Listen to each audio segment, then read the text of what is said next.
안녕하세요. 존버 존 버나드요. 자, 1480원 뚫는 환율, 먹거리 물가도 비상이다. 이런 내용을 한번 얘기를 해볼게요. 자, 여러분들, 뭐 환율이 아니더라도 요즘 물가 상승 살벌하잖아요. 진짜 살벌합니다. 나가서 어떤 걸 사 먹으려고 해도 너무 비싸서 못 사 먹고 요즘 외식도 진짜 자제하는 지금 상황인데요. 여기에 환율까지 올라버려서 정말 진짜 이중고를 겪고 있습니다.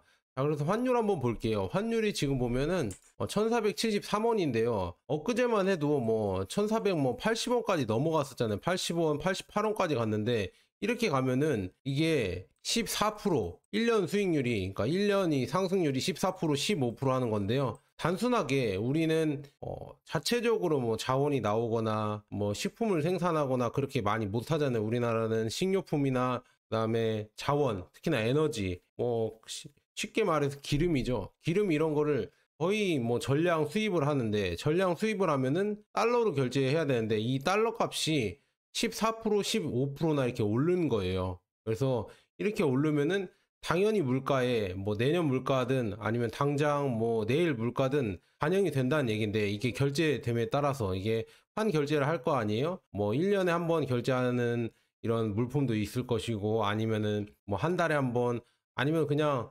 일자별로 이렇게 결제하는 이런 물품들이 있을 텐데, 그런 물가들이 이제는 올라간다는 얘기고요. 그 다음에 이런 얘기 했잖아요. 1,400원이 뉴 노멀이다. 1,400원이 뉴 노멀이 된다고 하면 이게 평균이 되면서 아마도 가격이 다 전반적으로 올라간다는 얘기입니다. 우리가 수입해 먹는 커피, 특히나 저는 커피를 너무 좋아해서 뭐 일리커피나 이런 거 있잖아요. 이런 거 직접 사서 이렇게 해서 먹는데, 내려 먹는데, 이런 가격도 이제는 점점 더 올라갈 거예요. 그러면 여러분들 미리미리 진짜 커피나 아니면은 수입되는 이런 여러분들 농산품이나 이런 걸 사두시는 게 아마 좋을 것 같습니다. 당분간은. 근데 제가 봤을 때는 환율은 계속 오를 것 같아요. 왜냐? 우리나라 지금 뭐 한국은행에서도 금리를 내린다고 하잖아요.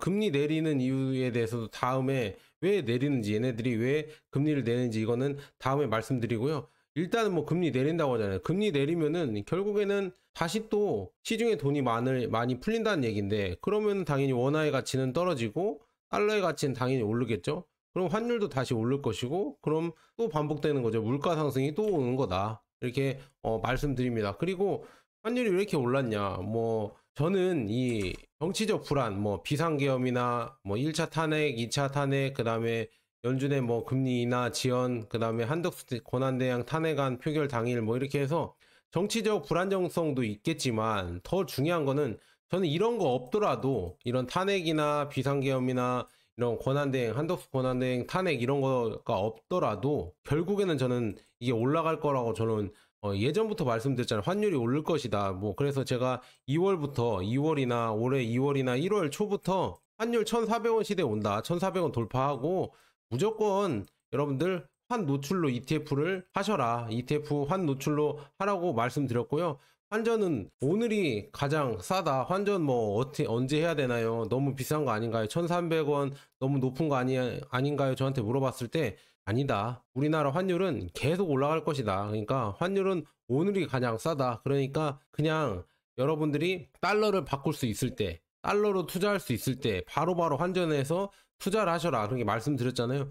그러니까 이런 비상계엄이나 탄핵안이나 이런 뭐 미 연준의 금리나 이거는 저는 영향이 있을 거라고 봤고요. 그런데 이런 우리나라 정치적 불안정 리스크, 이것 때문에 뭐 환율이 오르긴 했지만 이거 말고도 오를 수밖에 없다. 저는 그렇게 말씀드렸습니다. 이거 말고도 어차피 우리나라는 계속 원화를 풀 것이고 부동산을 유지시켜 줄 겁니다. 아파트 가격을 유지시켜 주려면 결국에 우리나라 펀드멘탈이 좋아야 되는데, 기업들 보세요. 기업들 다 망가지고 있죠. 기업들이 다 망가지고 있는데 결국에는 어떻게 되겠어요? 결국 인위적으로 돈을 풀어서 부동산 값을 유지해야 돼요. 안 그러면은 부동산이 떨어지기 때문에 기득권들이 가진 부동산들을 유지시켜 주기 위해 우리가 갖는 이런 뭐 작은 부동산들이 아니라 몇십억 하는 부동산들, 그 가격 유지해야 되잖아요. 그러면은 돈을 많이 풀어서 최대한 버블을 유지시켜야 된다. 그래서 그 방법밖에 몰라요. 우리나라 정치인들이나 아니면은 정책 당국자들은 그저 돈만 풀어서 펌핑하는 이런 기술밖에 모른다. 그러니까 계속 그쪽으로 갈 수밖에 없다. 이렇게 말씀드립니다. 그다음에 2024년 12월 및 연간 소비자 물가 전망을 했는데요. 자, 전망을 보니까 야, 이렇게밖에 안 오른다고. 2.3%? 연간 2.3%뭐 이렇게 다들 예상을 하고 있는데, 야, 2.3%밖에 안 오른다고요? 저는 그렇게 저희가 뭐 사 먹는 뭐 붕어빵이나 아니면은 요즘 호떡, 그다음에 뭐 라면, 김밥 등등 우리가 외식하는 가격들 2.3%밖에 안 오릅니까? 와, 이거 좀 아닌 것 같은데요. 저는 엄청나게 오르던데 한 20% 30% 오르는 것 같은데, 야, 우리가 생각하는 거랑 여기 지금 이런 전문가들이 예상하는 거랑은 많이 다른 것 같습니다. 그래서 지금 보면은 환율 상승 때문에 기름값도 다 뭐 단번에 올라버리죠. 기름값이 바로 반영이 되잖아요. 근데 환율이 지금 계속 올라버리니까 기름값이 11주째 상승하고 있습니다. 그래서 뭐 사업하시는 분들, 특히나 뭐 운송업이나 이런 거 하시는 분들은 바로 직격적으로 타격을 입는 거다. 그래서 경유가 1,500원을 돌파했습니다. 그 다음에 휘발유. 저도 뭐 출퇴근을 지하철이 아니라 전 지하철이 없으니까 지방에 사니까 자동차로 하고 있는데, 이런 휘발유 가격의 이런 등락 때문에 주유비가 많이 들어요. 그래서 요즘은 진짜 환율이 많이 상승해서 주유비가 더 나올 것 같다, 이렇게 말씀드리고요. 경유 가격도 이렇게 오르면은 결국에 뭐 택배나 화물 운송 뭐 이런 거 하시는 분들 당연히 이런 운임 단가도 당연히 오를 것이고, 그다음에 이 사람들이 사업을 하기 때문에 무작정 이렇게 올릴 수만 없거든요. 이 소득도 아마 줄어들 거라고 저는 보고 있습니다. 참 이게 진짜 환율이 오르면서 참 다 안 좋아지고 있다, 이렇게 볼 수가 있고요. 그래서 지금 보면 환율 금리 제도 뭐 삼중고 때문에 보험사도 채권 발행이 역대 최대다. 그래서 채권 발행이 뭐 이제는 23년에요 3조였는데 이제는 7조 7,550억 원까지 올라버렸다. 야, 이거 뭐 2배 이상이 올라버렸는데요. 이렇게 채권 발행을 많이 하냐, 이걸 한번 봤습니다. 채권 발행이라고 하면 당연히 돈을 빌려서 쓰는 거죠. 그래서 올해 들어 보험사가 발행한 채권이 8조 원에 육박한 것으로 나타났다. 지난해 도입된 새 지급 여력 K-ICS 뭐 이 제도가 있다고 합니다. 제도에 대한 부담과 최근 금리 인하 및 고환율 등 외부적인 요인까지 더해지면서 건전성 관리를 강화하기 위한 것으로 풀이된다. 그래서 금융당국은 업체들의 부당 경감을 위한 방안을 경고하는 등 제도 완화에 나서는 모습이다, 이렇게 나와 있습니다. 그래서 쭉 보시면 한국예탁결제원에 따르면 보험사가 올해 발행한 채권, 그래서 7조 7,550억 원으로 집계가 됐다. 전년 대비 145% 급증한 것으로 역대 최대 규모이다, 이렇게 나와 있네요. 근데 2020년엔 1조도 안 됐네요. 9,680억 원 이렇게 발행 규모였고요. 그 다음에 2021년에는 2조 8,685억 원, 그 다음에 22년에는 4조 550억 원. 야, 2배씩 뛰었다가 지난해 좀 줄어들었다. 3조 1,540억으로 줄어든 바 있다. 하지만 또 2배가 늘어났다. 올해 가장 많은 규모를 발행한 건 하나생명이다. 그래서 세 차례에 걸쳐 1조 9천억 원 채권을 찍어냈다. 그리고 교보생명은 1조 3천억 원, 현대해상은 9천억 원, 메리츠화대는 8천억 원 순이다. 그래서 금리는 평균 5.640 이렇게 수준으로 보험사들은 올해 발행한 채권에 대해 이자로만 연간 3,877억 원 표면금리 기준으로 해서 감당을 해야 된다. 하나 손해보험은 뭐 10.655 가장 높은 금리를 제공한다. 야, 대박입니다. 이렇게 채권 발행을 많이 한다. 그런데 왜 금융사, 특히나 보험사들이 왜 채권 발행을 많이 할까? 이거를 한번 봤는데요. 큰 이자 부담에도 불구하고 보험사들이 채권 발행에 사활을 건 것은 자산 건전성 확보를 하기 위해서다. 채권 발행을 많이 하는데 자산 건전성을 확보하기 위해서 이렇게 한다고요? 그래서 바뀐 제도 때문에 이렇게 나왔다고 하고요. 바뀐 제도와 함께 금리 하락, 그 다음에 고환율, 삼중고를 겨누는 보험사 입장에서는 자본 확충 부담이 커질 수밖에 없다. 그래서 KICS 제도는 이전 방식과 달리 자산뿐만 아니라 부채까지 시가에 평가돼 금리 변동에 영향을 받는다. 그래서 금리가 떨어지면 부채 가치가 더 커져 건전성을 유지하기 위해서 자산을 더 늘려야 하는 것이다. 그래서 한국은행이 내년에 기준금리를 추가 인하하겠다고 예고를 했잖아요. 그래서 이런 걸 보고 얘들이 부채 발행을 계속 하는 겁니다. 채권을 발행해서 만약에 여러분들 쉽게 말씀드리면 3%의 채권을 발행했는데요. 한국은행에서 그냥 1%를 또 내려줬어, 금리를. 그러면 2%가 되잖아요. 그래서 나는 여러분들에게 3%일 때 이렇게 채권 발행을 해준다고 해서 그때 빚을 졌는데요. 그 빚이 이제 2%로 줄어드는 겁니다. 2%로 줄어들면은 당연히 돈을 빌린 입장에서는 더 좋아지는 거죠. 이 금리가 내려가면은 2%로 이제 빚을 갚아야 되니까 더 좋아지는 거다. 그래서 돈을 빌린 사람들이 더 좋아지는 거예요. 그러니까 우리나라가 지금 미쳐 있는 게 뭐냐면 이 빚에 너무 중독돼 있다. 빚의 이 달콤함 때문에 돈을 계속 뿌리면서 요즘은 여러분들 절약이 미덕이라고 안 하잖아요. 뭐 영끌족들 부동산을 뭐 자기 돈으로 왜 사냐, 빚져서 사야 된다, 이 바보들아, 막 이렇게 하면서 옛날이랑 달라졌어요. 진짜 우리나라 옛날에는 빚을 너무 터부시하면서 빚을 지면 안 된다, 사람이 빚지면은 큰일 난다, 막 이렇게 얘기를 했는데 요즘은 뭐 빚지는 게 뭐 흔해졌어요. 야, 빚의 무게에 대해서 너무 여러분들이가 아니라 너무 적게 생각하는 사람들이 너무 많아졌다. 그래서 영끌족들이 생긴 거잖아요. 근데 그 영끌족들이 이제 나중에 진짜 빚을 갚아야 된다, 몇십억 하는 부동산을 사서 몇 억씩 막 이렇게 빚을 졌던 영끌족들이 그 빚을 이제 진짜 갚아야 되는 시대가 오면은 그때는 진짜 부동산도 폭락을 할 것이고 진짜 아비규환이 될 것 같다. 그런 시대가 저는 반드시 올 거라고 생각을 하고 미리미리 대비를 해야 된다고 이렇게 여러분들에게 매번 말씀드리고요. 그다음에 연평균 확률이 지금 보니까 IMF 위기 때 1394원이라고 했다고 합니다. 이거 또 올라갈 것 같은데 지금 뭐 우리나라 1400원까지 갈 것 같은데 1400원 돌파했죠. 죄송합니다.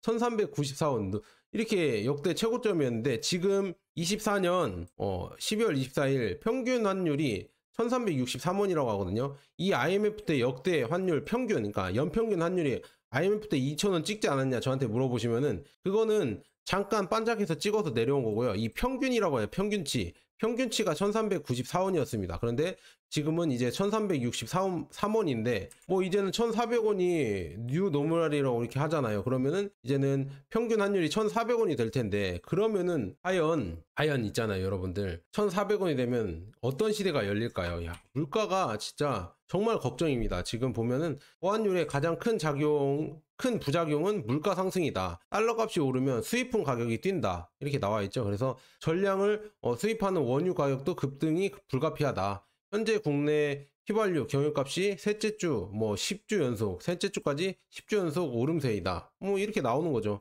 휘발유 가격이 계속 오르는 거다. 그래서 물가 폭등을 하는 환플레이션 현상이 한국 경제를 옥죄할 수 있다. 그래서 내년 원화 시세가 폭락을 하면서 환플레이션, 그러니까 환율이 오르면서 환플레이션이 올리면서 물가 상승 때문에 또 한국 경제를 옥죄할 수 있다. 증시도 비상이죠. 왜냐? 원화 가치가 계속 하락하면 외국인 투자자들이 한국에서 수익을 올려도 국장에서 수익 올리기도 힘든데 그 수익을 올려도 환율이 떨어져 버리면은 또이또이 돼버리니까 결국 투자하는 이런 이유가 없어진다. 그러니까 주식을 매도하고 그냥 달러만 보유해도 지금 원화 대비해서 14%막 이렇게 올라버리는데 차라리 달러로 보유해서 미국 주식 투자하는 게 낫지 않을까요? 그래서 지금 보면은 서학개미도 계속 늘어나고 있습니다. 그래서 이런 여러 가지 이유 때문에 서학개미도 늘어나고 지금 계속 큰일 나고 있다. 그다음에 더 중요한 거는 요즘 이제 명절이 다가오는데 1월에 설날이 있는데요. 지금 보면은 돈가스 먹고 가자, 휴게소 많이 들릴 거 아니에요. 근데 고속도로 휴게소를 들렸다가 깜놀한다. 왜냐?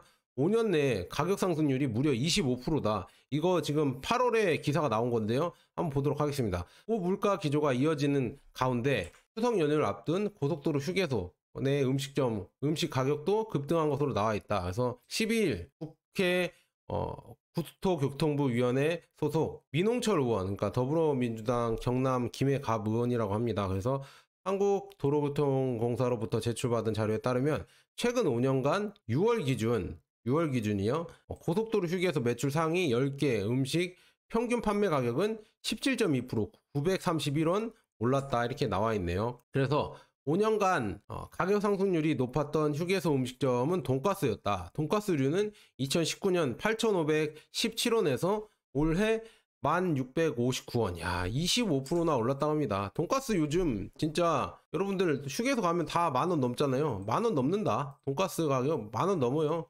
그리고 뭐라고 해야죠? 우리가 자주 먹는 김밥도 뭐 한 4,500원 할걸요. 4,500원, 5,000원 할걸요. 비싼 데는. 그래서 이렇게 올라버렸다. 이 서민 음식이 아니에요. 이제 서민 음식도 없어졌어요. 그 다음에 우동, 2위는 우동이 차지했다. 우동류는 5년 전 5,478원에서 올해 6,620원으로 20% 뛰었다. 20%나 뛰었다. 그 다음에 비빔밥은 8,041원에서 9,645. 야, 비빔밥도 10,000원이네, 이제. 비빔밥도 진짜 우리가, 예전엔 값싸게 비벼먹는 음식이라 해서 비빔밥도 많이 먹었는데, 야, 이제는 10,000원이 넘어갔다. 대박이죠. 그 외에 호두과자는 18%, 그다음에 국밥은 17.8%로 뒤를 이었다. 그리고 아메리카노는 15.6%, 그다음 핫도그는 14%, 떡꼬치는 15.2%, 그다음에 라면은 10.3%, 두 자리대 상승률을 기록했다. 카페라떼는 5.6% 올랐다. 이렇게 요즘 보면은 10,000원에 여러분들 한 끼 해결하기도 쉽지 않다. 지금 보면 돈가스도 휴게소 한번 가보세요. 이제 10,000원 넘고요. 그다음에 지금 보면 물론 휴게소가 조금 비싼 경향은 있지만 예전에 우리가 휴게소 들렸을 때는 돈가스나 라면이나 우동 이런 거는 그래도 싸다고 쉽게 먹고 그렇게 배 채울 수 있었는데 이제는 이것도 이제 가격을 고려해 가면서 이렇게 해야 될 것 같다. 이렇게 볼 수가 있습니다. 지금 알뜰간식 뭐 이런 거를 도로공사에서 운영을 한다고 하는데 과연 이 저렴한 가격을 유지할 수가 있을까? 지금 걱정입니다. 그래서 민홍철 의원은 다가오는 명절 귀성길 즐길 만한 먹거리도 부담되는 현실. 그러니까 못 사 먹어요, 이제. 지금 돈 많은 사람 빼고는 서민들은 못 사 먹습니다. 정부는 고물가 고금리 시대에 국민 부담을 덜 수 있는 현실적인 경제 정책을 펼쳐야 할 것. 현실적인 경제 정책은요. 제가 누누이 말씀드리지만 금리를 올리고요. 악성 부채, PF 이런 거 다 해소를 하고 망할 기업들은 다 망하게 한 다음에 부채 청산을 해야 결국에 원화 가격이 오르고 환율이 떨어지고 물가가 잡힐 텐데 과연 그걸 할까요? 우리나라는 절대 그거 할 일이 없습니다. 제가 다음 편에 말씀드리겠지만 왜 한국은행이 금리를 내리고 계속 돈을 풀까요? 그 얘기를 제가 다음 편에 해드릴게요.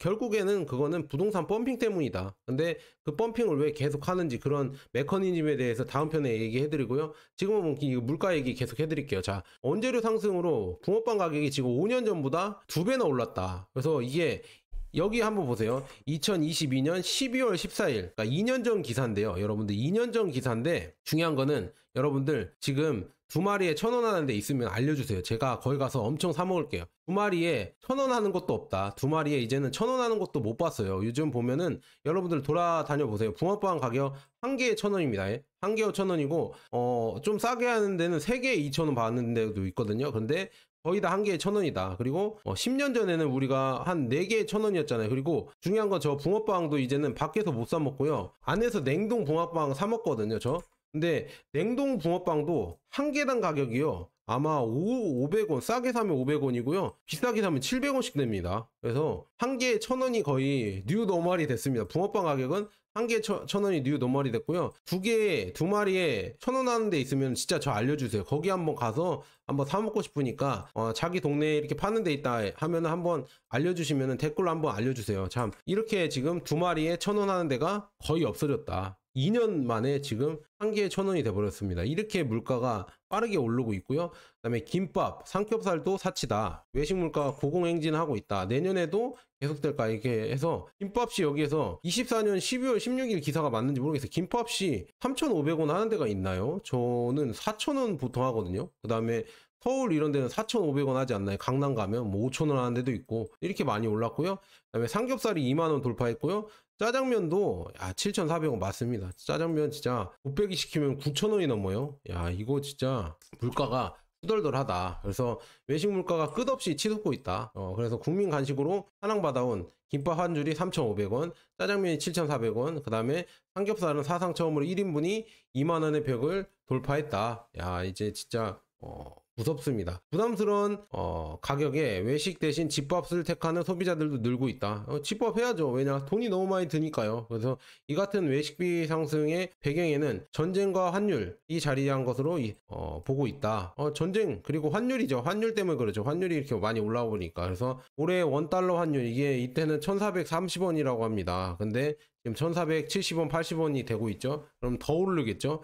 수입 식재료 가격은 더 오를 것이다 이렇게 보고 있고요. 그래서 외식비도 5% 올라서 소비자도 자영업자들도 힘들다. 가격이 오르면은 당연히 힘들죠. 자, 지금 보면은 1월부터 11월까지 주요 외식 메뉴 8종, 8종이죠. 8종 평균 가격 상승률은 4%로 알려 있습니다. 그래서 이 가운데 김밥은 5.3%, 짜장면은 5.0%, 비빔밥은 5% 상승폭을 드러냈다 이렇게 나와 있네요. 그래서 삼겹살은 뭐 2만 원이 넘어가고 삼계탕은 17,200원. 야, 삼계탕. 그리고 김치찌개도 거의 뭐 8,200원, 9,000원 막 이렇게 하잖아요. 국밥도 뭐 9,000원, 만원 해버리는데 이제 만원 시대입니다. 이렇게 안 하면 자영업자들도 남지 않아요. 그래서 이렇게 할 수밖에 없고, 자영업자가 남지 않는 이유는 뭐냐?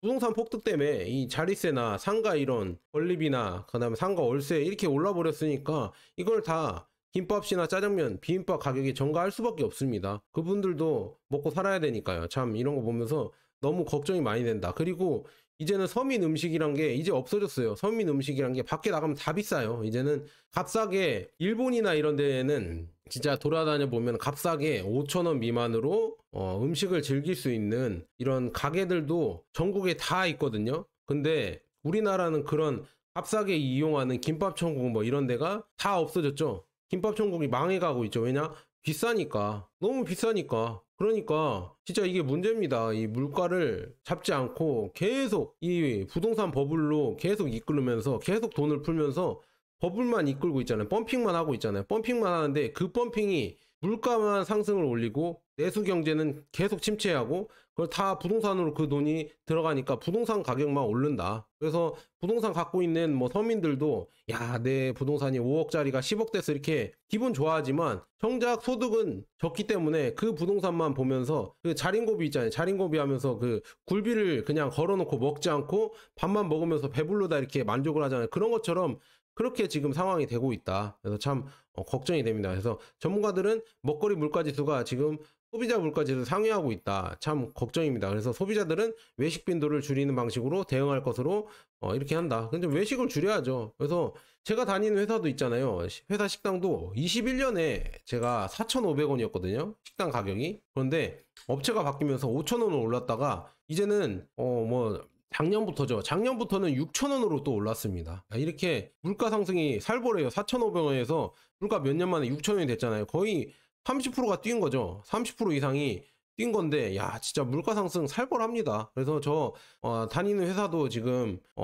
식당 이거 있잖아요. 절반은 제가 원래 맨날 식당에서 사 먹었는데 이제는 절반은 그러니까 점심 저녁을 제가 보통은 식당에서 사 먹었었는데 점심만 사 먹고 저녁은 제가 도시락을 싸오거나 그렇게 해서 먹거든요. 아니면 굶거나 이런 거 보면서 야, 물가 상승이 너무나 비싸다. 야, 이거 진짜 집에서 도시락만 싸워도 이게 할인이 되는 거 보면서 정말 무섭다 이렇게 말씀드리고요. 그 다음에 우리 부부 제가 저희 와이프랑 나가서 이렇게 뭐 사 먹어도 물론 거의 사 먹지 않습니다. 저희도 왜냐 블로그 체험단으로 이렇게 홍보해주는 대가로 이렇게 이런 음식이나 이런 거를 제공받거든요. 물론 이게 광고비이기 때문에 당연히 받는 건 이게 돈을 버는 건데 그래도 나가서 만약에 둘이 사 먹는다 하면 가격표를 보거든요. 저는 외식을 블로그 체험단으로 프로 블로그 체험단이라서 나가면서 이렇게 가격을 많이 봐요. 그러면은 보통 여러분들이 그냥 둘이 나가서 그냥 먹는 거 그냥 적당히 사 먹는다 하면 3만 원 듭니다. 기본 3만 원입니다. 그 다음에 좀 잘 먹으면 5만 원, 6만 원 들고요.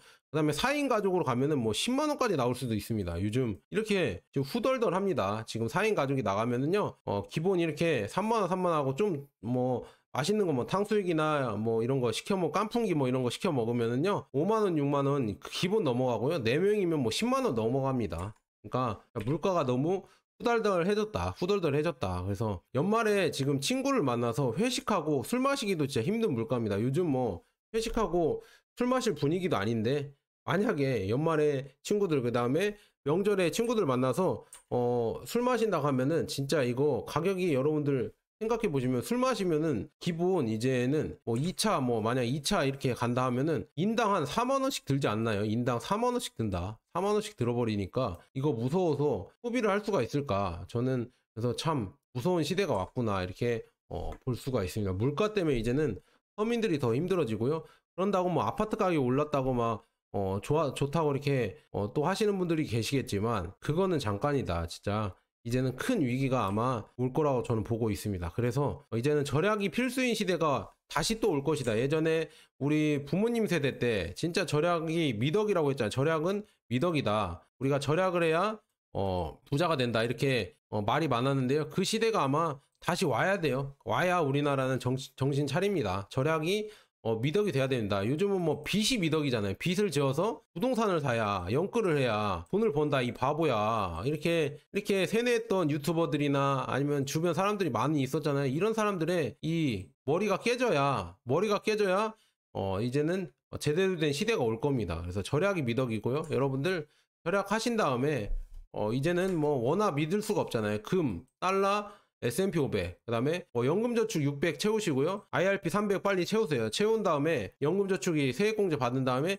S&P 500을 투자하셔라. S&P 500에 투자하시고 아니면 달러 채권이나 금 뭐 이런 거 투자하셔서 여러분들의 자산을 불려 가시고 그 다음에 부자가 되셔라 이렇게 말씀드립니다. 원화는 믿을 수가 없고요. 물가 상승은 계속되니까 여러분들 절약하시고요. 그 절약한 금액으로 금, 달러, S&P 500 이거 꼭 모아 가셔서 생존하셨으면 좋겠습니다. 그래서 존 버나드는 이런 방향으로 여러분들 계속 이끌 테니까 여러분들 제 유튜브 구독, 좋아요 한 번씩 눌러주시고요. 그 다음에 댓글도 한 번씩 부탁드립니다. 자, 여기까지 존 버나드였으면 여러분 감사합니다. 그리고 새해 복 많이 받으세요.